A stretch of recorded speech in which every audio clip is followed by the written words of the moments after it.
वासुदेवाय।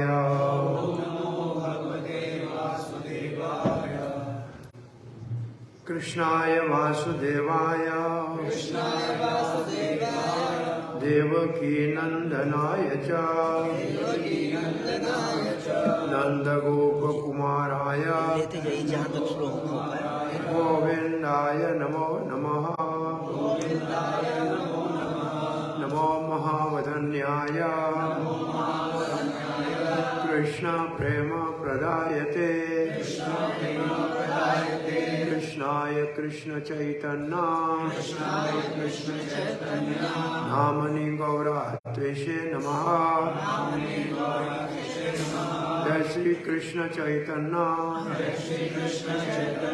प्रभु नित्यानंद श्री अद्वैत गदाधर शिवासादि गौर भक्त वृंदा। हरे कृष्णा कृष्णा कृष्णा हरे हरे हरे राम राम राम हरे हरे। जय जय श्री चैतन्य जय नित्यानंद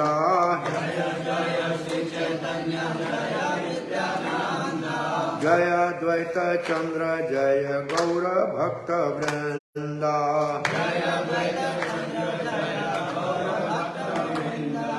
जय जय श्री चैतन्य जय नित्यानंद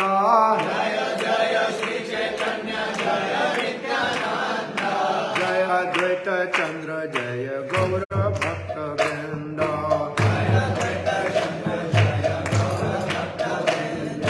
जय जय श्री चैतन्य जय नित्यानंद जय द्वैत चंद्र जय गौर भक्त वृंदा। जय जय श्री चैतन्य जय नित्यानंद जय द्वैत चंद्र जय गौर भक्त वृंदा।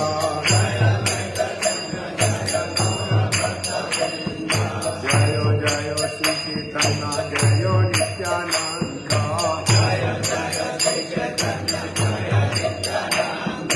जय द्वैत चंद्र जय गौर भक्त वृंदा।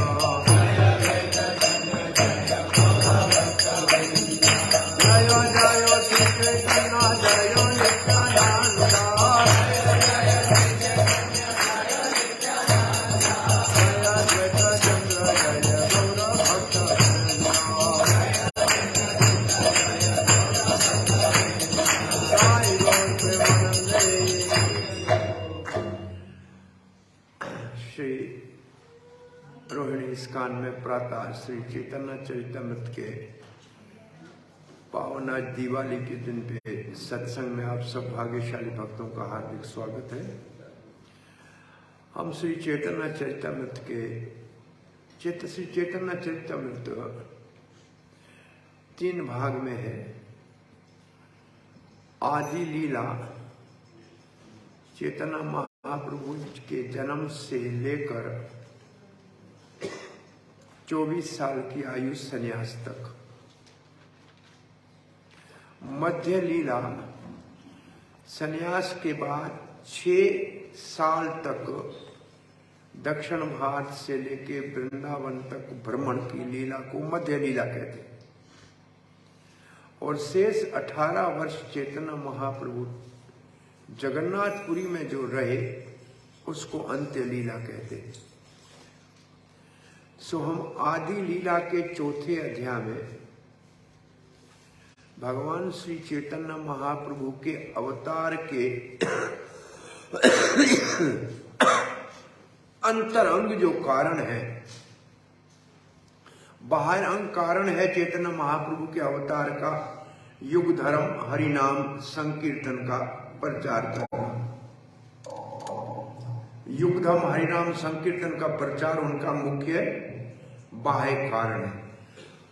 अंतरंग कारण क्या है वो 4थे अध्याय का विषय है और उसमें आज हम 27, 28 और 29 ये 3 श्लोकों का पाठ करेंगे।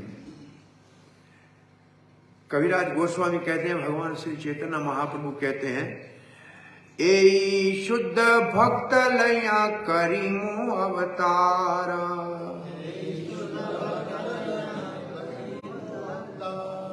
करीबे विविध विविध अद्भुत विहार।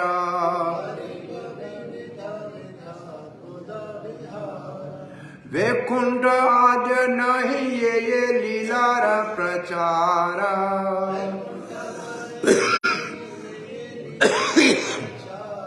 से लीला करीबे यति मोर चमत्कार।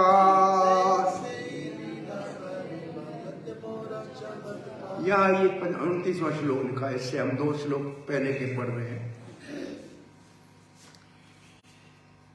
ए शुद्ध भक्त लैया, इसका मतलब मैं मेरे गोलोक धाम से जो मेरे नित्य पार्षद शुद्ध भक्त हैं उनको साथ लेकर करीमो अवतार, मैं अवतार लूंगा।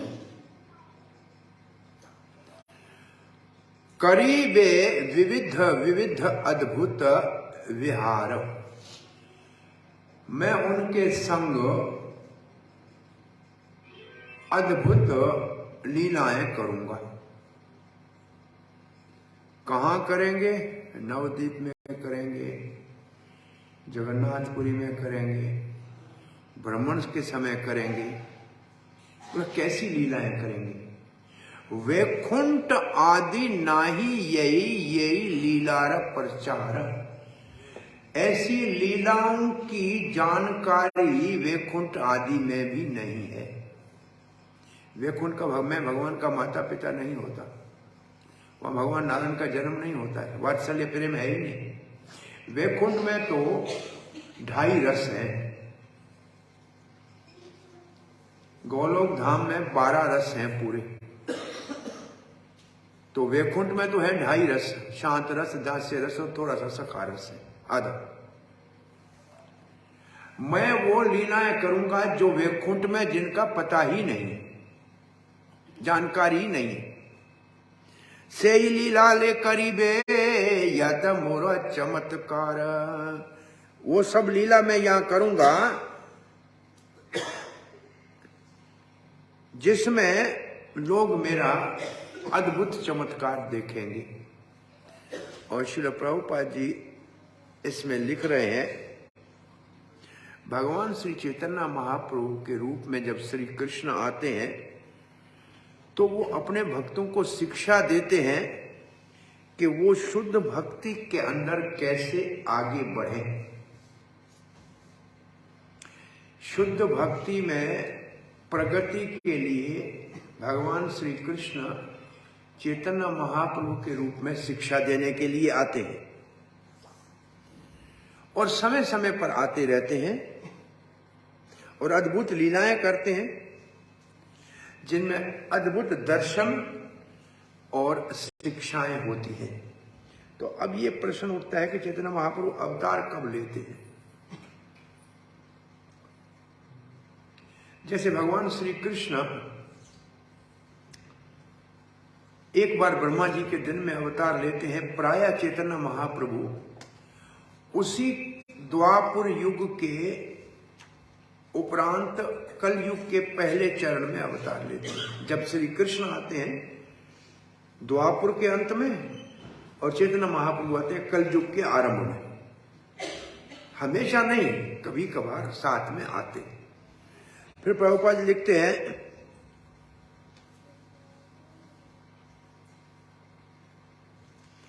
वैकुंठ आदि में जो भक्त भगवान की सेवा करते हैं वो सेवा ऐश्वर्यमयी है।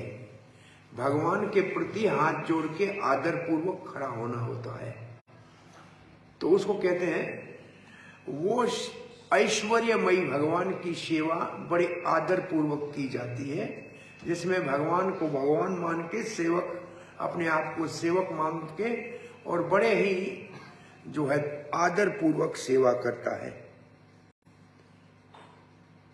इसलिए भगवान श्री कृष्ण अपने अंतरंग जो लीलाएं हैं जो बड़ी दिव्य हैं, जिसमें भगवान अपनी भगवत्ता को भुला देते हैं और भगवान के संग भक्त बड़े आदर पूर्वक नहीं, बड़े प्रेम पूर्वक सामान्य भाव से प्रेम करते हैं। ऐसी लीलाएं भगवान को आकर्षित करती हैं।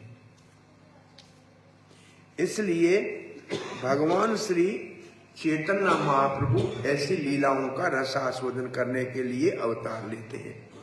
अब ये श्लोक पढ़ते हैं। मोई विषय गोपी गणेरा उपपति भावे,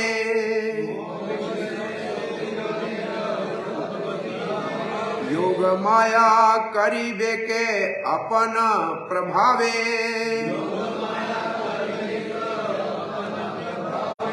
मोई विषय गोपी गणेरा उपपति भावे, योग माया करीबे का अपना प्रभावे,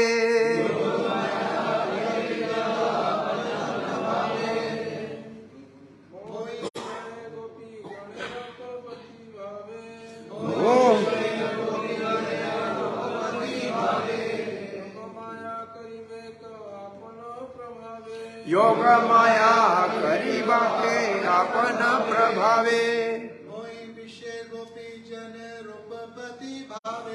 मोहे विषय गोपी गणेर उपपति भावे, योग माया करीबे का अपना प्रभावे, मोहे विषय गोपी गणेर उपपति भावे, योग माया करीबे का अपना प्रभावे, योग माया करीबे का अपना प्रभावे।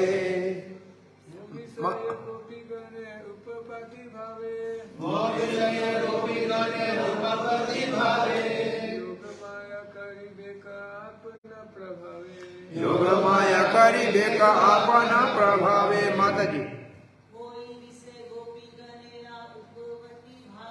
मोहे विषय गोपी गणे उपपति भावे,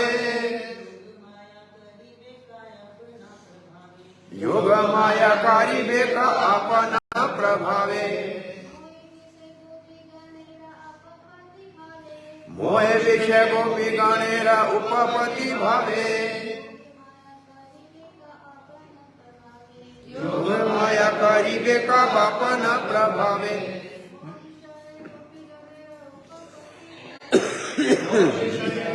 गण उपपति भावे, योग माया करीबे का अपना प्रभावे।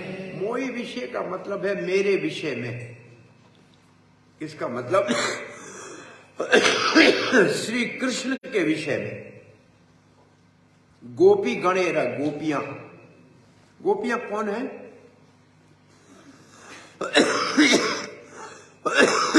जो सिद्ध गोपियां, नित्य सिद्ध गोपियां भगवान श्री कृष्ण के संग राधा ललिता आदि आती हैं, वो कौन है? Topmost devotees of Lord Shri Krishna. भगवान के परम भक्त हैं। वो सब राधा रानी का काया व्यू है।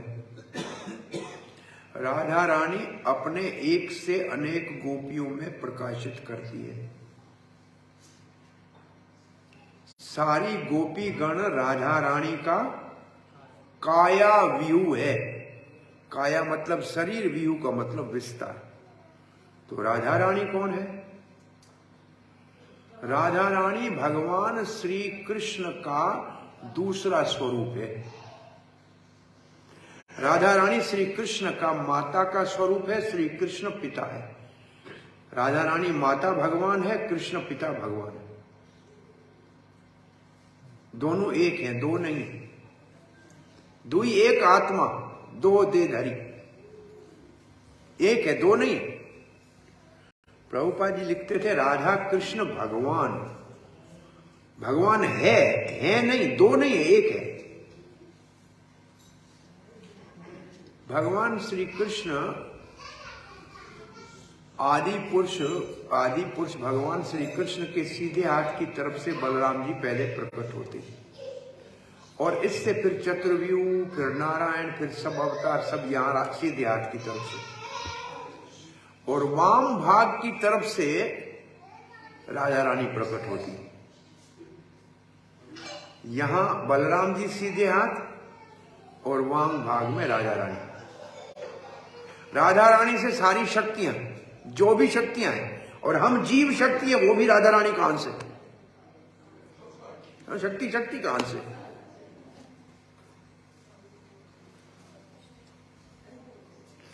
राधा रानी अपने आप को विस्तार करके गोपियां करती है, लक्ष्मियां बनाती हैं, द्वारका की रानियां भी उनका प्रतिबिंब है। संसार में जो योग माया भी उसी का रूप है। संसार में जो दुर्गा है उसका छाया का रूप है, और सारे जीव हैं वो भी राधा रानी का अंश है। तो शक्तियां सारी राधा रानी से निकलती है, इसलिए राधा रानी को प्रार्थना करते हैं हरे कृष्ण मंत्र में। गोपी गणेर उपपति भावे। उपपति का मतलब है गोपियों का विवाह पतियों से हुआ है, कृष्ण को उपपति करके मानती है। इस उपपति के भाव से प्रेम करने को परिक्रिया भाव कहते हैं। दो प्रकार का कृष्ण का माधुर्य प्रेम होता है। जो माधुर्य रस है दो प्रकार का है, स्वकीय परकीय। स्वकीय रस है द्वारका में, जहां भगवान की रानियां भगवान के साथ विवाह करके साथ में रहती हैं, वो हुआ स्वकीय अपनी। और वृंदावन में गोपियां हैं, उनके संग भगवान का जो संबंध है वो उपपति का है, परकीय भाव। बोले ये कैसे होता है? तो कहती है योग माया करी बेक। ये सारा चमत्कारी काम योग माया करती है। आपन प्रभावे, अपने प्रभाव से क्या करती है योग माया? योग माया गोपी जैसा एक और गोपी बनाती है, छाया गोपी। जो छाया गोपी बनाती है उसका विवाह करा देती है गोपों के साथ। और जो वास्तव में असली गोपी है वो कृष्ण के साथ रहती। लेकिन बाहर से ऐसे लगता है कि गोपी का विवाह किसी गोप के साथ हुआ है और कृष्ण उपपति है, लेकिन वास्तव में रास लीला में सब गोपियां भगवान श्री कृष्ण के संग में थी, फिर भी सबके पति समझ रहे थे हमारी तो पत्नी हमारे घर में सोई हुई है। तो योग माया ऐसे करती है कि किसी को पता नहीं लगता है। जैसे रावण छाया सीता को ले गया था, वास्तविक सीता तो नहीं ले गया था, वो तो वो अग्निदेव के पास थी। तो ये श्लोक कह रहा है ये योग माया जो है चमत्कार से, अपने प्रभाव से ऐसा लीला करती है जिसमें गोपियों को कृष्ण अपना उपपति लगता है और उससे परकीय प्रेम करती। परकीय भावे ब्रजेर प्रचार। श्री प्रभुपाद जी लिखते हैं योग माया भगवान की अंतरंग शक्ति का नाम है। योग माया क्या है? भगवान की अंतरंग शक्ति है। पहला प्रभुपाद का शब्द है, भगवान की अंतरंग शक्ति का नाम योग माया। काम क्या करती है?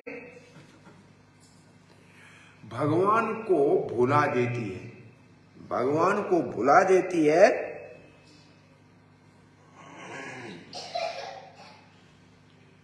और भगवान के भक्त भगवान से माधुर्य प्रेम कर लेते हैं। इसको ऐसे समझेंगे, भगवान को कैसे भुला सकता, भगवान कैसे भूल सकता है?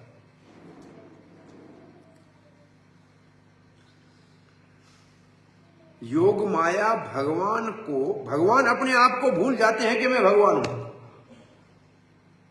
ये योग माया लीला करती है। भगवान भूल जाते हैं कि मैं भगवान हूं और वो अपने शुद्ध भक्तों के माधुर्य प्रेम का पात्र बन जाते हैं। और फिर लिखा है योग माया जो भगवान की शक्ति है वो आध्यात्मिक भाव उत्पन्न करती है गोपियों के मन में, वृंदावन में। और गोपियां समझती हैं कि कृष्ण हमारा उपपति है।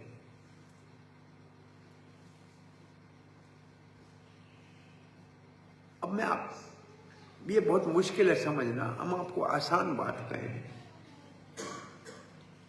यहां अपने को ड्रामा करना है, भाई दिवाली आ रही है, रामलीला करना है या कोई लीला ड्रामा करना है। अब ड्रामे में किसी को सीता बनाना है तो वो सीता है नहीं वास्तव में, लेकिन ड्रामे में वो सीता का रोल करेगी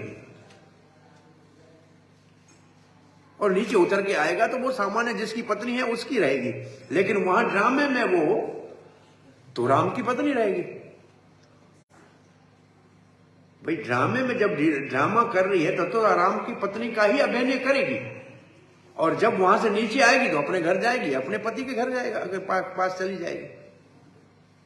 तो ये लीला एक ऐसा दिव्य ड्रामा है जिसको लिखा है भगवान श्री कृष्ण स्वयं ने। जैसे ड्रामे का कोई स्क्रिप्ट लिखते हैं ना, ड्रामे का सारा लिखा भगवान ने, डायरेक्टर योग माया है। और जब ड्रामा करना है तो भगवान भूल जाते हैं कि मैं भगवान हूं, और गोपियां भूल जाती हैं कि हमारा कोई पति है, हमारा कोई सुसर है, हमारा कोई, वो सब भूल जाती है। और उस वक्त जब ड्रामा करती है वो समझते हैं कृष्ण हमारा है। ऐसे योग माया सारी लीला का मंचन करती है, और जब लीला का मंचन करती है तो अपने आप को वही करना है जो वो कराती है। जैसे कहेगी वैसे करना पड़ेगा, अपने को भूल जाना है। तो ये इनको लीला ही कहा गया है। इसको ये भगवान की क्या है, लीला है। अब प्रभुपाद जी लिख रहे हैं, सावधान कर रहे हैं, इस भगवान का गोपियों के परकीय भाव के उपपत्ति के माधुर्य रस को भौतिक जगत के काम वासना वाले भाव से नहीं देखना चाहिए। क्यों नहीं देखना चाहिए? क्योंकि ये जो संसार में काम का मनोविज्ञान है, आध्यात्मिक जगत में ऐसे काम का कोई नाम निशान भी नहीं। प्रभुपाद जी के शिष्य ने प्रभुपाद से एक बार पूछा था, क्या हम भगवान के धाम जाएंगे, वहां भी स्त्री पुरुष का ऐसा संबंध होगा जैसा भौतिक जगत में है? प्रभुपाद जी ने कहा, भगवान श्री विष्णु को सृष्टि करनी पड़ी, ब्रह्मा जी को उत्पन्न करना पड़ा, लक्ष्मी उनके चरणों के पास बैठी थी, उनको लक्ष्मी की जरूरत नहीं पड़ी, उन्होंने ब्रह्मा जी को बिना लक्ष्मी के आवश्यकता के उत्पन्न किया। इसका मतलब भगवान के धाम में कोई भी भौतिक हमारा जो सोच विचार है स्त्री पुरुष के संबंध और संतान उत्पन्न का, वो वहां नहीं है। ऐसे संबंध वहां नहीं है, वहां शुद्ध प्रेम है। फिर प्रभुपाद जी लिखते हैं, वो जो वहां का मनोविज्ञान जो भौतिक जगत का है, वहां शुद्ध प्रेम है, वो ऐसा नहीं है, लेकिन ऐसा लगता है।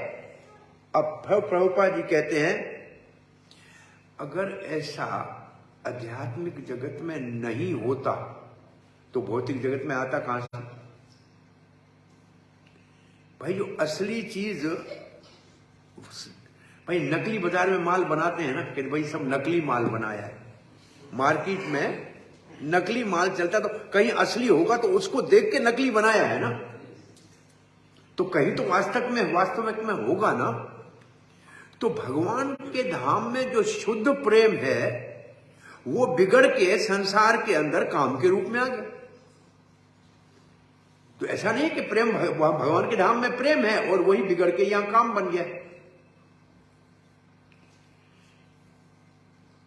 वो भगवान के धाम में जो वास्तविक इसका स्वरूप है, उसका विकृत रूप संसार में है। और फिर प्रभुपाद जी लिखते हैं,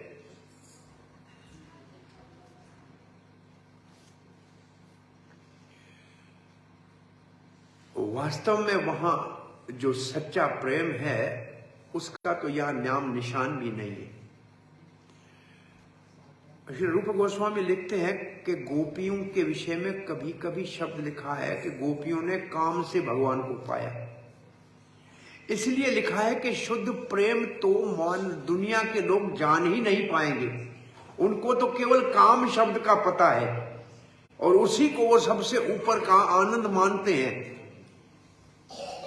परंतु वास्तव में गोपियों का शुद्ध प्रेम है। और फिर कविराज गोस्वामी लिखते हैं, प्रेम और काम में बड़ा अंतर है।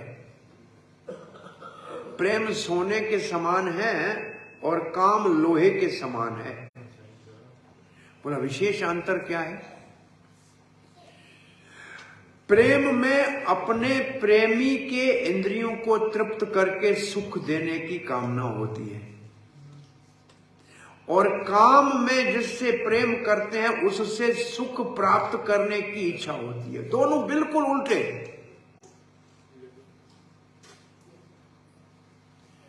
कृष्ण इंद्रिय वांछा पूर्ति नाम धरे प्रेम, स्वयं इंद्री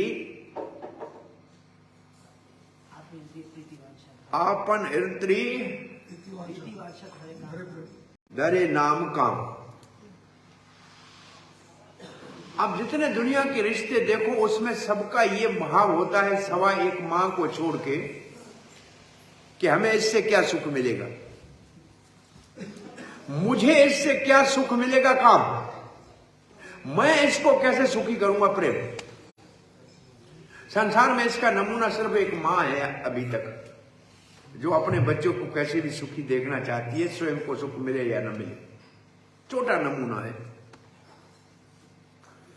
तो प्रभुपाद जी लिख रहे हैं, भौतिक जगत में जो भी दिख रहा है इसका वास्तविक स्वरूप आध्यात्मिक जगत में है। भाई जो पैदा करने वाले में नहीं है, वो जो पैदा किया है उसमें कहां से आएगा? भाई जो पैदा करने वाला है उसमें जो नहीं है, जो पैदा हुआ है उसमें कहां से आएगा? तो भगवान में तो है सब, तभी तो भौतिक जगत में आया है, भगवान ने बनाया है। परंतु आया है बिगड़े हुए रूप में। कैसे है? प्रभुपाद लिखते हैं, परवर्टेड रिफ्लेक्शन का मतलब है विकृत प्रतिबिंब। विकृत प्रतिबिंब।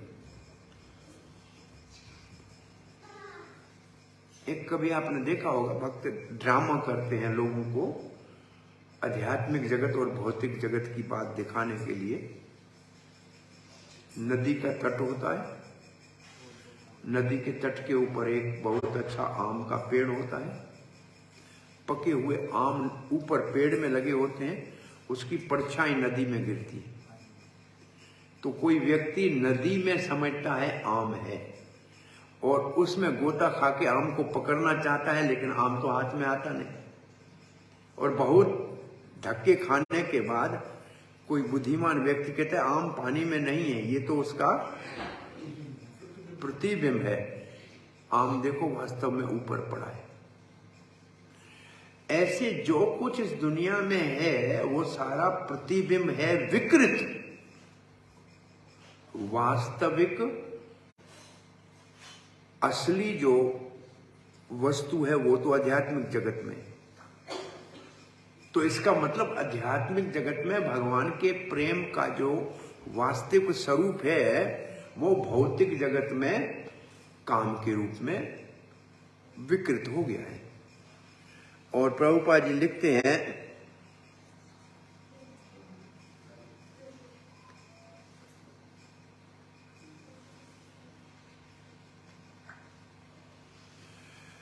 प्रभुपाद जी कहते इस विज्ञान को, इस रहस्य को जानने के लिए हमारे को आध्यात्मिक शिक्षा ग्रहण करनी पड़ेगी, नहीं तो हम इसके वास्तविक रहस्य को न जान के और बहुत अपराध कर बैठेंगे और कभी भी इसका वास्तविक स्वरूप समझ भी नहीं पाएंगे। इसके लिए शिक्षा की आध्यात्मिक, लिखा है, आध्यात्मिक विज्ञान की शिक्षा की आवश्यकता है पर्याप्त मात्रा में। इसलिए प्रभुपाद जी भी कहते थे, व्यासदेव ने जी भी लिखा है कि जब तक हम भागवत के 9 स्कंद अच्छी तरह से न पढ़ के समझ लें, ये पहले 9 स्कंद पढ़ना भगवान के विज्ञान, आध्यात्मिक विज्ञान की शिक्षा की प्रणाली है कि भगवान है क्या। तब 10वें स्कंद में भगवान की रास लीला तक पहुंचने के योग्यता आती है। तो ये जो लिखा है इसका अर्थ ये है कि भागवत में रास लीला तक पहुंचने से पहले 9 स्कंद को समझना चाहिए। वरिष्ठ अनुभवी भगवान के भक्तों के संग में, तब हृदय शुद्ध हो जाएगा, तब भगवान की ये लीलाएं आपको दिव्य हैं इसकी अनुभूति होगी। अगर रास लीला काम की लीला होती तो इसका श्रुति फल ये नहीं लिखा होता कि जो रास लीला को ठीक तरह से समझेगा उसके हृदय का काम रोग नाश हो जाएगा। अगर ये काम लीला होती तो काम रोग नाश कैसे करती। परीक्षित जैसे महाराज को भी संदेह हो गया कि मर्यादा पुरुषोत्तम भगवान मर्यादा वाला है, वो ऐसे रात भर गोपियां पराई स्त्रियों के संग लीला कैसे कर रहा था। सुखदेव महाराज को ये प्रश्न अच्छा नहीं लगा। कहा विष शंकर पी सकता है क्योंकि उसको पका सकता है, दूसरा कोई पिएगा तो मर जाएगा। भगवान ये लीला कर सकते हैं और कोई करेगा तो बहुत बड़ा उसका पतन होगा, निंदा होगी और दुष्ट कहलाएगा।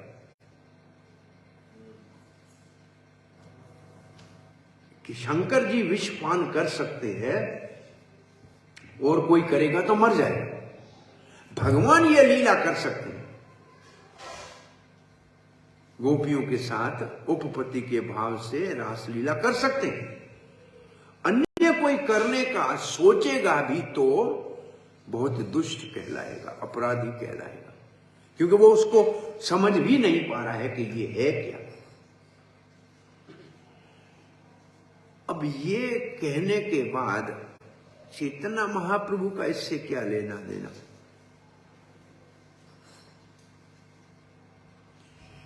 वो सारे ही भक्त जो कृष्ण की लीला में गोपियां हैं, वो चैतन्य महाप्रभु की लीला में उनके संगी पुरुष के रूप में आए। तो जो लीला रास लीला समझने में हमारे अंदर में संदेह होता है और काम के भाव मन में आते हैं, वो चैतन्य महाप्रभु की लीला में नहीं आएंगे, क्योंकि वहां तो है तो राधा रानी लेकिन गदाधर पंडित के रूप में आई। वो तो सन्यासी, क्षेत्र सन्यासी है, तो लीला तो वही हो रही है। इसलिए चैतन्य महाप्रभु की लीला पतित पावन है। हमारा जो पतित भाव है उसको धोने के लिए है, कि हमारे दोष की दृष्टि को समाप्त करने के लिए। अब वही ललिता और भी शाखाएं सखियां हैं, रामानंद राय और स्वरूप दामोदर। तो ये पुरुष के रूप में है और महाप्रभु के संग में लीला कर रहे हैं, लेकिन हम दोष नहीं कर सकते उसके ऊपर, क्योंकि वो पुरुष है। अब रूप मंजरी है, रूप गोस्वामी तो है तो गोपियां। महाप्रभु की लीला में जब आते हैं तो दोष रहित हो जाते हैं हम उस लीला को समझने के लिए। इसलिए बाहरी दृष्टि से हमारे साधन में हमारा जो आइडल होना चाहिए, जिसके हम पीछे चले, वो होना चाहिए चैतन्य महाप्रभु की लीला का पार्षद। परंतु अंदर में जब हम अपने वास्तविक स्वरूप को समझ ले, तो वही जो चैतन्य महाप्रभु की लीला में रूप गोस्वामी है, वही तो कृष्ण लीला में रूप मंजरी है। वो जो गदाधर पंडित है वही तो राधा रानी। इसलिए जो चैतन्य महाप्रभु की लीला के माध्यम से कृष्ण लीला में प्रवेश करते हैं, वो दोष से बच जाते हैं। और बिना चैतन्य महाप्रभु के कृपा के कृष्ण प्रेम की लीलाओं को पाना तो दूर की बात है, समझना भी समस्या है, संभव नहीं।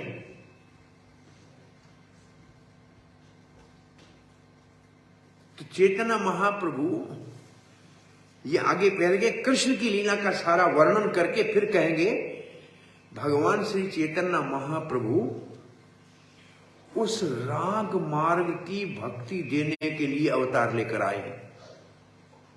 अंतरंग उनके अवतार का उद्देश्य है राग मार्ग की भक्ति की शिक्षा देना।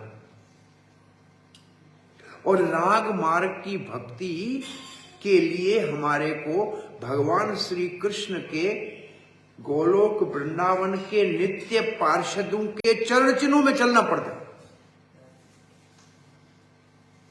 और जो भगवान श्री कृष्ण के गोलोक वृंदावन के नित्य पार्षद है, उनको कहा जाता है राग आत्मिक भक्त। क्या कहा जाता है? और उनमें से किसी एक के जिसको हम चाहते हैं उसके चरण चिन्हों में चलना, उसके पीछे चलना, उसको कहते हैं राग अनुगा भक्ति। तो दो शब्द है, राग आत्मिक और राग अनुगा। राग आत्मिक सिद्ध भक्ति है, वो गोलोक के पार्षद जो भगवान जहां लिखा है शुद्ध भक्त लिया, ये जो शुद्ध भक्त लिया लिखा है ना, ये है रागात्मिक भक्त। उनके साथ भगवान श्री कृष्ण के अवतार का मुख्य उद्देश्य है अपने धाम से बड़े अपने से माता पिता आदि गोप गोपियां लाते हैं वात्सल्य प्रेम के, अपने संग में अपने जैसे सखा लाते हैं सखा प्रेम के लिए, और अपने अंग से उत्पन्न राधा रानी का विस्तार गोपियां लाते हैं माधुर्य प्रेम के लिए। और ये तीन ही लीला करते हैं। 3.5 साल गोकुल में वात्सल्य लीला करते हैं और 3.5 साल छत्तीग्रह के पास रह के गौचारण लीला करते हैं, फिर नंदगांव में जाते हैं तब रासलीला आदि गोपियों के संग करते हैं। ये लीला करते हैं अपने नित्य भक्तों के साथ हैं, परंतु जो भगवान से ऐसा प्रेम करना चाहते हैं उनको निमंत्रण देते हैं, आओ मुझे प्रेम करना है, देखो कैसे कर रहा है नंद बाबा और यशोदा मुझे, जैसे ये मुझे बेटा मान के प्रेम करते हैं, आप इनके पीछे चल के जैसे ये करते हैं जैसे आप कर लो, तो मैं आपका बेटा बन जाऊंगा। आप मेरे सखा बनने चाहते हो, देखो सिद्धामा कैसे करता है, शुबल कैसे करता है, मधुमंगल में कैसे मेरी सेवा करता है, आप उनके पीछे चलोगे तो मेरे सखे प्रेम को प्राप्त कर दो।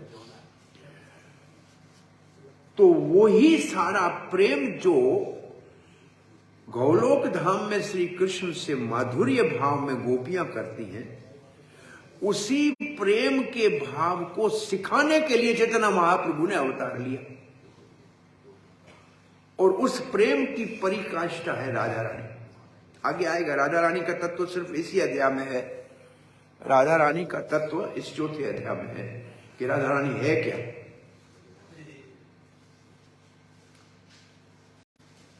तो इस भाव में सबसे ऊपर राधा रानी है। अब चैतन्य महाप्रभु कहते क्या मेरे कृष्ण में ऐसी क्या सुंदरता है कि राधा रानी उसके ऊपर आकर्षित होती है। ये कृष्ण तो नहीं समझ सकता। कृष्ण राधा रानी को क्या सुख मिलता है मुझसे मिलने में, मैं कैसे समझूंगा।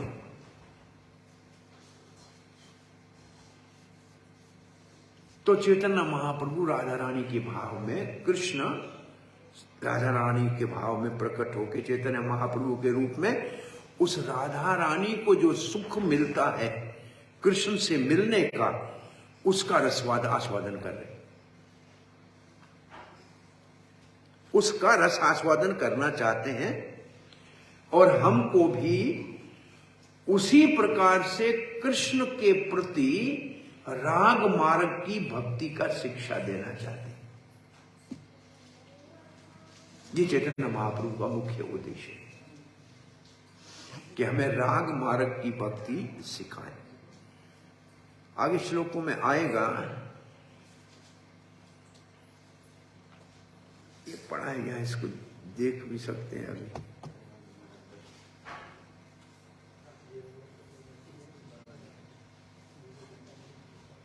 धर्म छाड़ी राग दोई करे ही मिलन, कभू मिले कभू न मिले देवेर घटन।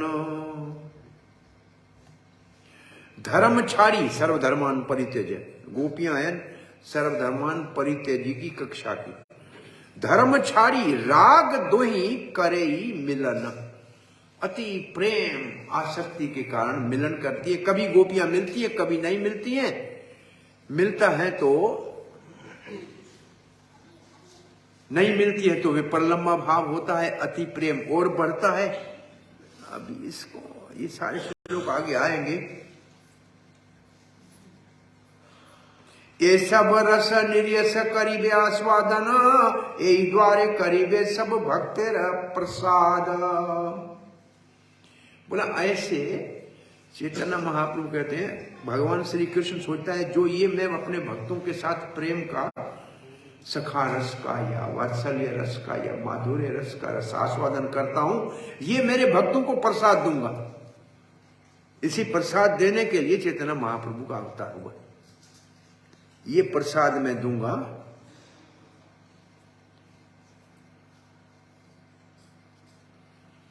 अब ये सीधा अर्थ आ गया। ब्रजेर निर्मल राग सुनी भक्त गण, जब भक्त सुनेंगे कि ब्रज में कैसे भगवान के रागात्मिक भक्त भगवान के प्रेम में रंगे होते हैं। राग मार्गे भजे ये न छाड़ी धर्म कर्म, तब वो राग मार्ग में भक्त भी दुनिया के धर्म कर्म छोड़ के मेरी भक्ति करेंगे। ये मेरे आने का उद्देश्य है। तो आज के श्लोक में हमने ये पढ़ा कि भगवान श्री कृष्ण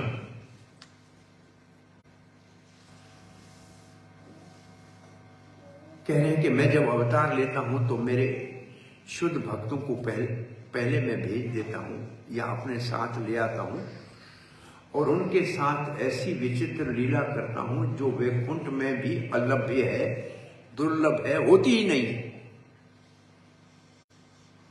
ऐसे कौन सी ऐसी लीला है जो वैकुंठ में नहीं होती है? बोला गोपियां वैकुंठ में नहीं होती हैं जो कृष्ण के साथ उपपत्ति के रूप में भाव करें, प्रेम करें। वहां तो लक्ष्मी होती है जो हाथ जोड़ के नारायण के सामने खड़ी होती है। लेकिन गोपियां मुझे उपपत्ति मानती हैं और योग माया ऐसा प्रभाव डाल देती है कि उनको पता ही नहीं लगता है, और न मुझे पता लगता है कि मैं भगवान हूं, न गोपियों को पता लगता है कि उनके कोई परिवार है या घर है या पति है। वो ऐसा एक दिव्य मंचन किया जाता है लीला का, जिसमें मैं भी अपने आप को भूल जाता हूं, गोपियां भी अपने आप को भूल जाती हैं कि वो कौन है, मैं भी भूल जाता हूं कौन है, और हम दोनों का आपस में मिलन होके जो प्रेम होता है उसका रसास्वादन योग माया के प्रभाव से हम करते। ये आज के हमने श्लोक पढ़े, और प्रभुपाद जी के तात्पर्य मुख्य रूप से ये था कि वास्तविक जो भगवत धाम में भगवान का शुद्ध प्रेम है, उसी का बिगड़ा हुआ रूप भौतिक जगत में है, वो निंदनीय है, और भगवान के धाम का जो प्रेम है वो सराहनीय है। परंतु उसको समझने के लिए हमारे को आध्यात्मिक विज्ञान की शिक्षा ग्रहण करनी पड़ेगी पर्याप्त मात्रा में। तब इस विषय को समझ सकते हैं। हरे कृष्ण। कोई प्रश्न जिज्ञासा है?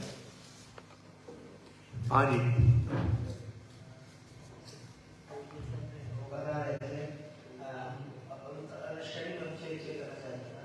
ये साधना शरीर में हम जैसे जो चैतन्य महाप्रभु के वो है स्वरूप को स्वयं के साधना अगर करेंगे तो फिर जो हमारा स्वरूप प्रकट होगा तो उस स्वरूप से सिद्ध जैसे हम वो सेवा करवाएंगे राधा कृष्ण के रूप में, लेकिन बाह्य रूप से हम जैसे रूप गोस्वामी वगैरह करते थे साधना वो करते रहेंगे। ये तो भक्ति रसामृत सिंधु का एक श्लोक है रागानुग भक्ति का।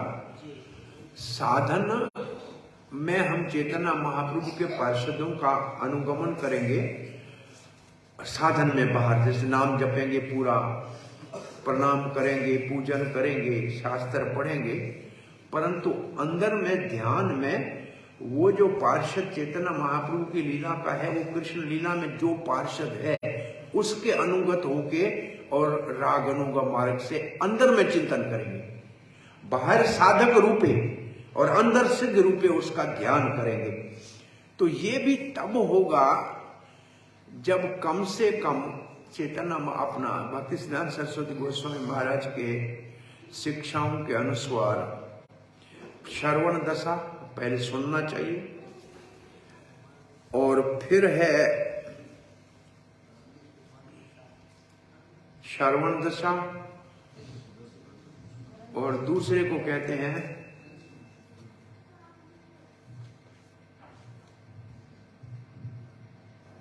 मनन। तीसरे स्तर पे है, पहले सुनना। हाँ, 5 दशाएं हैं। श्रवण दशा खोल के निकालो।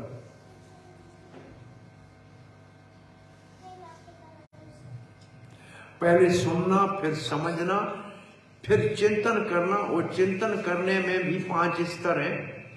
तब जाके संपत्ति दशा होती है, मतलब अपने स्वरूप का पता लगता है समाधि के बाद ध्यान में। तब ये साधन राग अनुगा का करने की जो है अनुमति होती है, उससे पहले नहीं। जैसे कल हमने कहा था कि राग अनुगा साधन करने के लिए 2 चीजें अधिकार में आनी चाहिए। पहले भक्ति में निष्ठा को पार करे, अनर्थ निवृत्ति से ऊपर उठे, और दूसरा भगवान को पाने के लिए लोलुप्य हो, लोभ हो। एकमात्र लोभ और निष्ठा तक साधन पूरा करेगा तो फिर ये साधन राग अनुगा मार्ग का करने का अधिकारी बनता है, उससे पहले नहीं।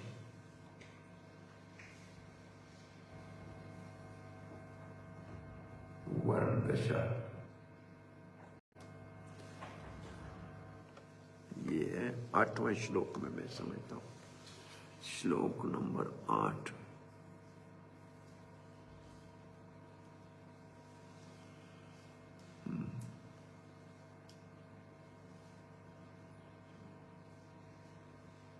चैतन्य महाप्रभु जैसे आप कहते हैं कि राधा जी का क्या सोचते हैं? हाँ जी, सॉरी बोलिए बोलिए। चैतन्य महाप्रभु जी ने जो अवतार लिया राधा कृष्ण लिया, तो जब वो यहाँ धरातल पे आए तो किस तरह से हमें पता लगता है कि वो उनके अंदर राधा भाव था, और क्या स्वागत किया, कैसे किस प्रसंग से ये पता लगता है, या क्या करने से पता लगता है? क्या कह रहे हैं प्रभु जी? चैतन्य महाप्रभु का भाव कैसे पता चलता है कि राधा रानी का वो चैतन्य महाप्रभु के अंत्य लीला में विशेष रूप से जब वो गंभीरा में रहते थे, तब वो राधा भाव में, कृष्ण के विरह में जो उनके उद्गार है, सदा ही कृष्ण कृष्ण पुकारते थे, उसका वो स्तर की बात है। 7, 8, 1 मिनट में जो आपके प्रश्न को पहले ढूंढ लूं, क्यों मेरे को नाम याद क्यों नहीं आ रहा।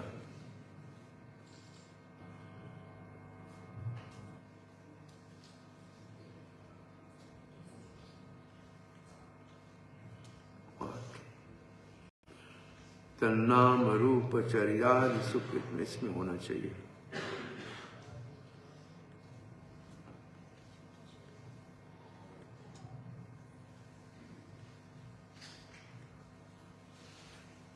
हाँ, श्रवण दशा, वर्ण दशा, स्मरण दशा।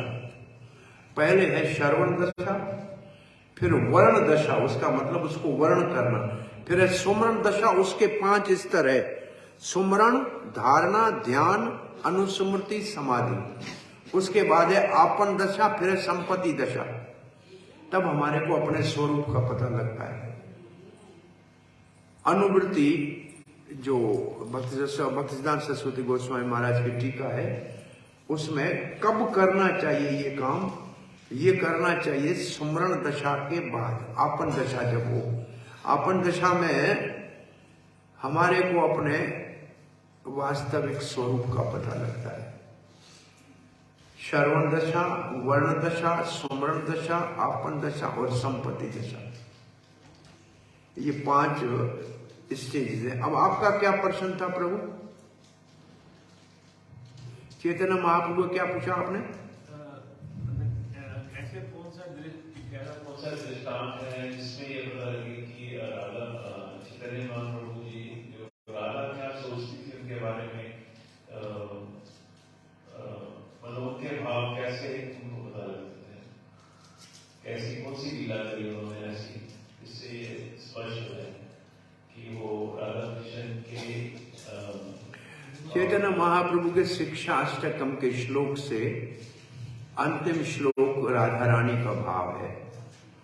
आश्रय शवा पादतां पृष्ठु माम मर्मतां करुत्वा यथा तथा वालिम्पटो मद प्राणनाथस्तु माहिना पर। राधा रानी कहती है, भगवान श्री कृष्ण, मैं आपकी नित्य सेविका हूं, आप हमारे को आलिंगन करके गले लगाओ या ठुकरा के छोड़ दो, हम आपके दरवाजे का नहीं छोड़ेंगे, हमेशा आपका सुमरण करेंगे। ये राधा भाव का श्लोक है। और ऐसे बहुत से श्लोक चैतन्य चैतामृत में वो चैतन्य महाप्रभु के राधा भाव का जो है वो संकेत करते हैं। हरे कृष्ण। आपको मेरा दंडवत प्रणाम। मुझे आपने 3 दिन से बहुत सुंदर तरह से हम सबको लाभान्वित करवाया, इसके लिए आपका आभार। और भगवान राधा कृष्ण से मेरी प्रार्थना की आप स्वस्थ रखे। प्रश्न मेरा प्रसाद के संबंध में है। प्रसाद के संबंध में जैसे हम भगवान श्री कृष्ण को भोग अर्पित करते हैं, उसका असीम होता है, उसको प्रसाद बोलते हैं। तो जो दूसरे भौतिक जो भंडारे वगैरह लगाते हैं वो भी कहते हैं हमारा प्रसाद है, और अन्य देव देवताओं को अर्पित किया जाता है तो कौन सी इसी प्रसाद इसी श्रेणी में आएगा या उसको प्रसाद नहीं कहा जा सकता? प्रसाद शब्द का अर्थ है कृपा। सामान्य प्रसाद शब्द का अर्थ है कृपा, और प्रसाद भगवान से अभिन्न है।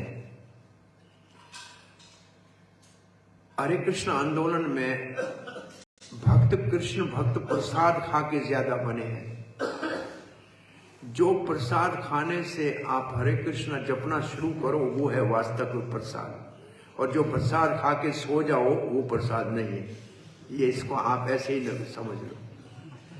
वो भंडारा खा के सो जाओगे तो प्रसाद नहीं हुआ, फिर कृपा नहीं हुई, पेट भरा। प्रसाद की श्रेणी में नहीं आएगा। वो प्रसाद क्या, किसका प्रसाद? देखो, एक भगवत प्रसाद होता है, एक साधु का महाप्रसाद होता है। ऐसे देवताओं का प्रसाद जो है वो कामना के लिए प्रसाद अर्पण किया है, देवताओं से कुछ प्राप्त करने के लिए। वो प्रसाद खाओगे तो आपके मन में भी कामनाएं उठेगी, और भगवान को प्रसाद अर्पण किया हुआ खाओगे तो आपका हृदय शुद्ध होगे, भगवान की भक्ति होगी। तो जिस भाव से भगवान को अर्पण किया है उस भाव का प्रभाव आपके ऊपर पड़ेगा। तो प्रसाद भगवान को अर्पण करने का नेम है, और भगवान को अर्पण करने के बाद देवी देवता को भी दे सकते हैं, क्योंकि वो भी भक्त है। प्रायः एक प्रश्न और इससे भी सामान्य लोग पूछते हैं कि हनुमान जी का भक्त बहुत है। तो हनुमान जी का प्रसाद लेना चाहिए कि नहीं लेना चाहिए? देखो, हनुमान जी तो भगवान का भक्त है, राम को अर्पण करने के बगैर खाएगा नहीं।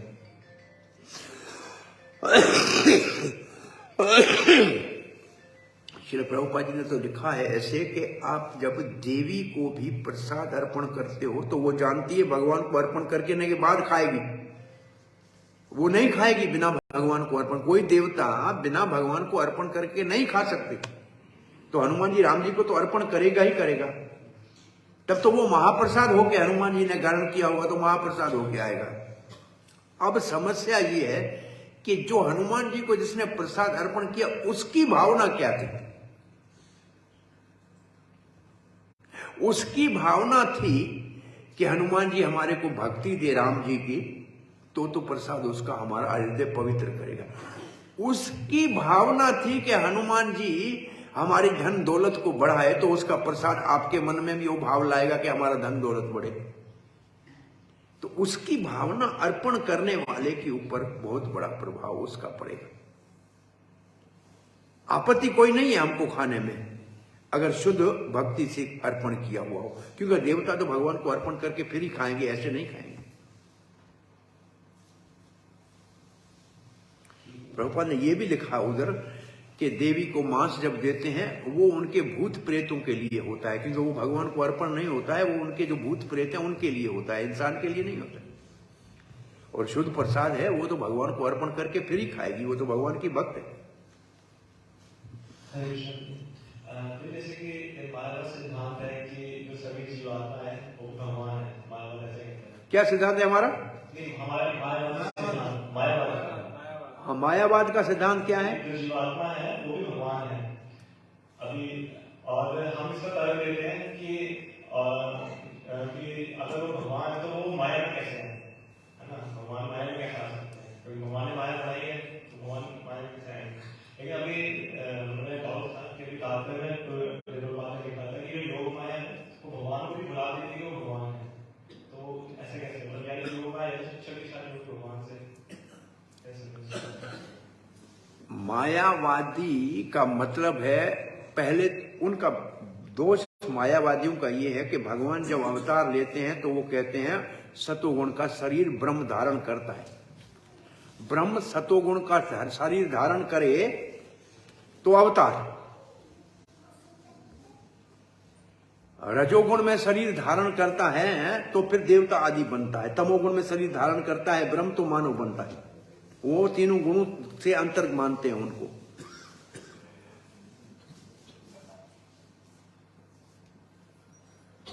और जैसे ही तीनों गुणों की उपाधि खत्म हो जाएगी तो वापस वो ब्रह्म हो जाएगा, उनका ये मानना है। तो यहां तीन गुणों के अधीन मानते हैं भगवान को, वो सतोगुण के अधीन मानते हैं। और लीला में योग माया अंतरंग शक्ति तीनों गुणों से परे है, और वहां जो भगवान को भुलाती है वो लीला के लिए भुलाती है। और यहां भगवान आता ही नहीं है, उनकी भाषा तो चलेगी नहीं। यहां वहां भगवान का अवतार हमारे मानव, हम तो भगवान के अवतार को अंतरंग शक्ति के द्वारा मानते हैं, वही अंतरंग शक्ति भगवान की वहां लीला कराती है। बाहरंग शक्ति का तो भगवान के ऊपर प्रभाव ही नहीं पड़ता है हमारे। तो लीला में ऐसे आप ये समझिए कि भगवान जब, अब भगवान की मां यशोदा पूतना को पहचान नहीं सकेगी क्या? भगवान की मां को इतनी ताकत नहीं है कि, इतनी शक्ति नहीं है कि समझ लाए कि ये पूतना है। तो उनको योग माया ने भुला दिया। संसारियों को महामाया भुलाती है, भगवान के भक्तों को योग माया भुलाती है। योग माया भुलाती है लीला के रस आस्वादन के लिए, महामाया भुलाती है संसार में दुख देने के लिए। तीन दोनों का अंतर है। मथुरा वाले सबको योग माया, महामाया ने भुला दिया कृष्ण के जन्म के समय। गोकुल वालों ने योग माया ने भुला दिया, सभी सोए हुए थे। तो एक योग माया के प्रभाव से सोए हुए थे, वो थे लीला के कारण। एक महामाया के प्रभाव से सोए हुए थे, वो थे बद्ध जीव। तो मुक्त जीव भगवान की योग माया से प्रभावित होते हैं, तब लीला होती है। तो भगवान भी जब लीला कर रहे हैं तब वो अपने आप को भगवान मान के नहीं कर रहे, तब वो आज सामान्य उसी संबंध के अंतर्गत ही कर रहे हैं। तो ये लीला का रस आस्वादन करने के लिए योग माया ऐसी सारा संचालन करती है, वो निर्देशक बन जाती है लीला की। फिर जो जिसको चाहेगा वैसे करना है वैसे वो करेगा और अपने आप को भुला देगा थोड़ी देर के लिए, और उसके बाद जैसे है वैसे नॉर्मल हो जाएगा।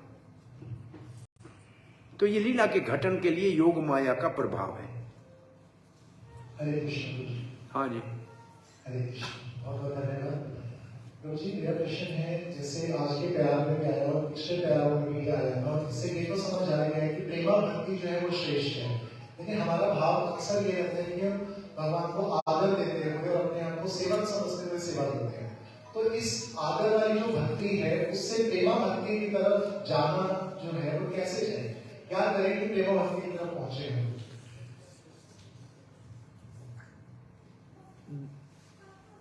भक्ति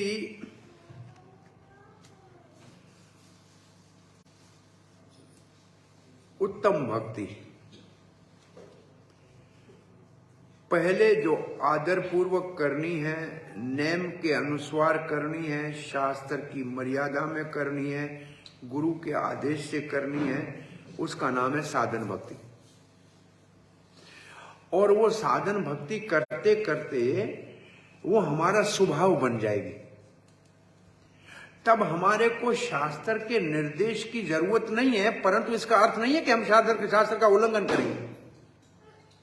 फिर गुरु के आदेश की जरूरत नहीं है, इसका मतलब ये नहीं कि गुरु का आदेश पालन नहीं करेंगे, परंतु बिना कहे अपने आप करना शुरू कर देंगे। तब वो भक्ति साधन से परिवर्तित होके प्रेम भक्ति में शुरू होता है। प्रभुपाद जी इसका उदाहरण देते थे, जब टाइप सीखते हैं करना तो ABC एक देख के ऐसे करते हैं। 2-3 महीना करने के बाद इधर देखो या उधर देखो, टाइप करोगे सब राइट आ जाएगा।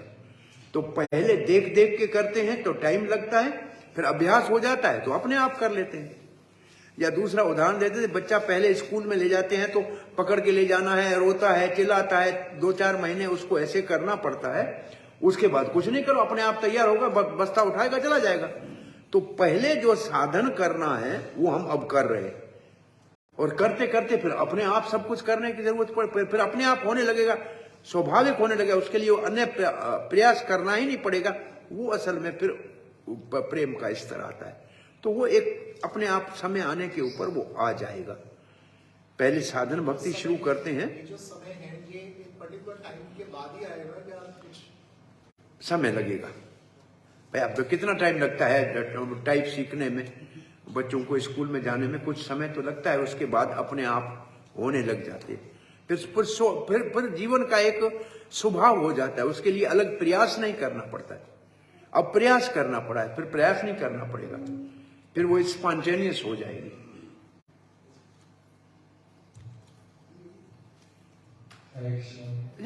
भाई पुजारी नया नया जाता है, बड़े ध्यान से ऐसे ऐसे करता है, 6-12 महीने के बाद उसको अपने आप हाथ चलने लग जाता है, कुछ अलग नहीं करना पड़ता है, वो एक नेचुरली हो जाता है अपने आप।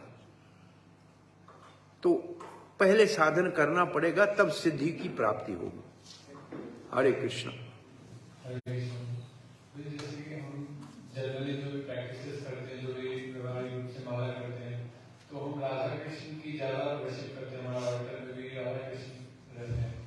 तो कहीं ना कहीं हम मतलब जो आप बोल रहे हैं, जैसे चैतन्य महाप्रभु और जो उनके अनुगत और उनके जो उनके व्यवहारिक रूप से उनको पालन करना है, तो वो मिस हो जाता है। मतलब वो उतना प्रत्यक्ष रूप से नहीं होता, उसकी जगह हम कृष्ण लीला की तरफ ज्यादा आकर्षित होते हैं। तो इसको कैसे समझें? चैतन्य महाप्रभु पतित पावन है और हम पतित हैं। वो जब कृपा करेंगे, नित्यानंद कृपा करीबे वृंदावन जा हेरी बे राधा कृष्ण प्रेम। जब तक नित्यानंद की चैतन्य महाप्रभु कृपा नहीं होगी, तब तक हमारा राधा कृष्ण की भक्ति कभी भी पूर्णता को प्राप्त नहीं करेगी। इसलिए हमारी समस्या है कि अभी तक हम चैतन्य महाप्रभु की प्रति हमारी उतनी आकर्षित हुई, उतनी आकर्षण हुआ ही नहीं। प्रभुपाद ने तो पंच तत्व पहले शुरू किया रखा था, वहां मंदिर भी पंच तत्व ही रखा था। तो जब तक पंच तत्वों की कृपा से आगे नहीं बढ़ेंगे तब तक कृष्ण भक्ति का नहीं, तो फिर कृष्ण भक्ति ऐसे होगी जैसे सब कृष्ण भक्त मंदिर, राधा कृष्ण के मंदिर तो बहुत बने हुए हैं, वहां भी आरती पूजा हो रही है, लेकिन राग मार्ग की भक्ति चैतन्य महाप्रभु के माध्यम से हो सकती है और किसी माध्यम से नहीं हो सकती। वो चैतन्य महाप्रभु के माध्यम से होगी। वैसा गोलोक में भी एक भाग है अलग जहां राधा कृष्ण की उपासना होती है, ऐसे जैसे सब बाहर लोग करते हैं, अंतरंग वाली नहीं होती है, वहां भी एक भाग है ऐसा गोलोक में। लेकिन चैतन्य महाप्रभु इसलिए अभी हम सोमवार को एक दिन रखा है, जैसे हमने कहा चैतन्य चरितमृत को पढ़ना चाहिए, कितना समय लगेगा भगवान जाने, लेकिन भक्तों को तो इसको अच्छी तरह से पढ़ना चाहिए। हमारा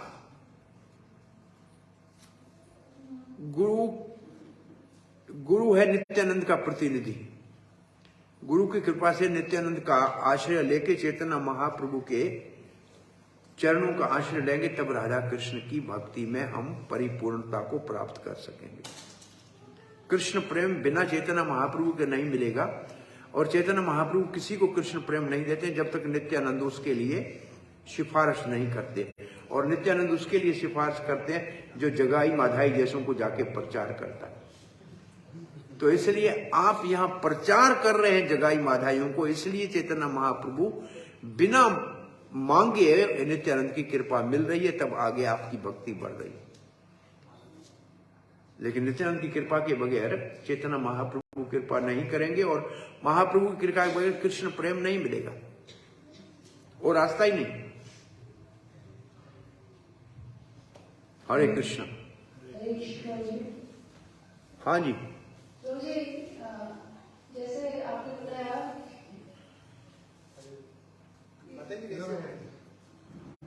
क्या जैसे आपने बताया कि भगवान लीला करते हैं, भगवान भूल जाते हैं, तो मेरा प्रश्न है कि भगवान खुद के रसास्वादन के लिए लीला करते हैं या फिर भक्तों को आनंद देने के लिए करते हैं? भगवान स्वयं आनंद लेते हैं, और जब भगवान को आनंद मिलता है तब भगवान वो ही आनंद छलक के भक्त को मिलता है। असल में भगवान रसास्वादन करते हैं भक्तों के संग में, तब भक्तों को आनंद मिलता है। लीला भगवान को आनंद देती है और वही आनंद फिर भक्त को मिलता है। दोनों अन्य रस आस्वादन लिखा है, एक दूसरे के रस आस्वादन के लिए। भगवान भक्त के प्रेम से आनंद लेते हैं और भक्त भगवान की सेवा से आनंद लेता है। अन्य शब्द लिखा है, एक दूसरे से आनंद लेते हैं।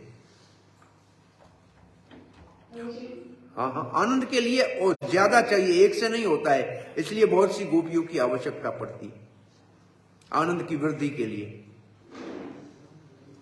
हाँ जी, तो जी मेरा प्रश्न और है, जैसे गीता भागवतम सब कुछ हमेशा इटरनली सेम है, पर हर एक मायावादी कुछ और तरीके से उसको इंटरप्रेट करते हैं, भक्त कुछ और तरह से इंटरप्रेट करते हैं, और जो इम्पर्सनलिस्ट जैसे सुनियोवाद होते हैं वो कुछ और तरीके से करते हैं।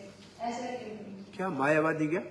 गीता को जैसे मायावादी अलग तरीके से इंटरप्रेट करते हैं, मतलब एक ही श्लोक को अलग अलग तरीके से करते हैं। भगवान खुद कह रहे हैं कि मैं तीनों गुणों से ऊपर हूँ, और तब भी वो कहते हैं सकल गुण में आके भगवान अलग शरीर लेते हैं। सबका इंटरप्रिटेशन अलग अलग होता है, भक्तों का इंटरप्रिटेशन अलग है, मायावादियों का अलग है, शून्यवादियों का अलग है, सेम श्लोक का। तो ऐसा क्यों होता है?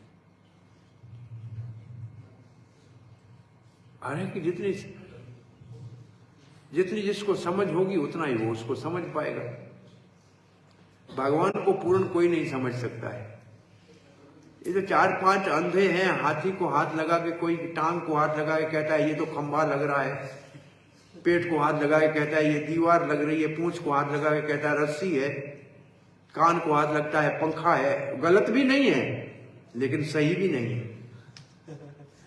तो ये सब अंधों वाले हाथ लगाना है हाथी को।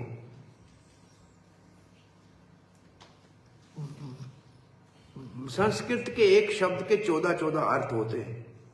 आप जो अर्थ निकालना चाहो उसमें आपके अपने इच्छा के अनुसार वो निकाल सकते हो।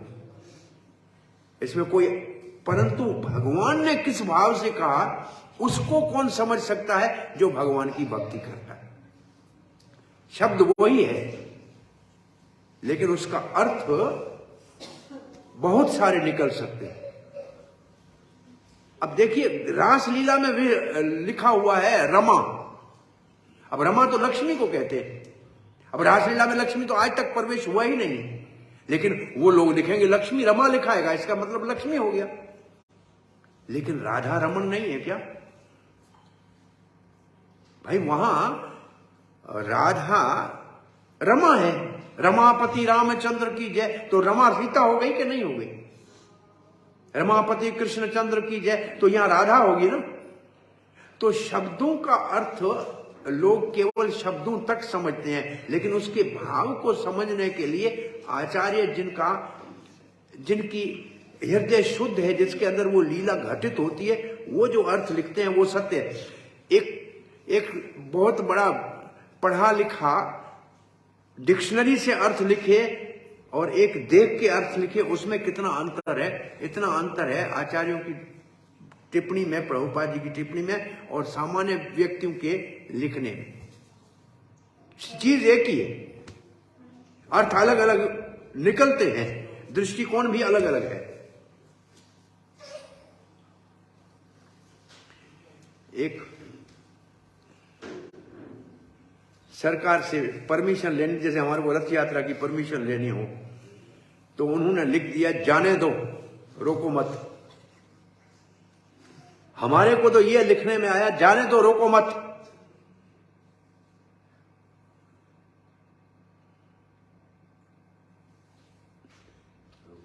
खड़े पुलिस वाला खड़ा था, वो उसको पढ़ रहा है रोको मत, जाने दो। शब्द तो वही है। अंग्रेजी में किसी ने एक भक्त आया, बोला गॉड इज नो वेयर। उसने बोला देखो बोर्ड के ऊपर, तो उसने लिखा गॉड इज नो वेयर। उसने बोला अब आप ऐसे करो, कामा दे दो, गॉड इज नो वेयर। अब आप डब्ल्यू के बाद कामा दे दो, फिर पढ़ो क्या लिखा है, गॉड इज नाउ हियर। भाई God is now here, W के बाद कामा दे दो तो आएगा गॉड इज नाउ हियर। तो शब्द वही हैं, किसी को ये दिखता है और किसी को वो दिखता है, इसलिए टीकाओं में अंतर है। हाँ जी, जैसे चैतन्य महाप्रभु राधा भाव में आए थे उनके निधान, तो वैसे गदाधर पंडित क्यों अलग से ऐसे, वो भी राधा के स्वरूप? भगवान अकेले नहीं आए थे, अपने सारे पार्षदों को साथ लाए थे। पंच तत्वों के रूप में आए ना, पंच तत्वात्मकम कृष्णम भक्त रूप स्वरूपकम भक्त अवतारम भक्ताख्यम नवम भक्ति शक्तिकम। स्वयं भगवान श्री कृष्ण आए भक्त के रूप में, गदाधर आए भक्त की शक्ति के रूप में, और भक्त का जो पंचतत्वात्मकम कृष्णम, पंचतत्वात्मक कृष्णम भक्त रूप स्वरूपकम, और भक्त के स्वरूप के रूप में नित्यानंद आए। भक्ताख्यम नमामि भक्त शक्तिकम, ये सब इनका नाम, पांचों तत्वों को भगवान की शक्ति, ये सब एक ही तत्व है, 5 रूपों में आया। हरे कृष्ण। प्रचार संकीर्तन के लिए ज्यादा की जरूरत है। अब हम आपको ये कथा बता के पूरा करते हैं। प्रभुपाद ने कहा कलयुग के अंदर लोगों को हरि नाम जपाना इतना मुश्किल है जितना घोड़े को दवाई देना। 4 आदमी पांव पकड़ने के लिए चाहिए, 5वां आदमी मुंह खोले, 6ठा आदमी दवा डाले। इसलिए भगवान ने कलयुग में हरे कृष्ण मंत्र जपने के लिए पंच तत्वों में रूप लिया ताकि गधों को दवा पिला सके।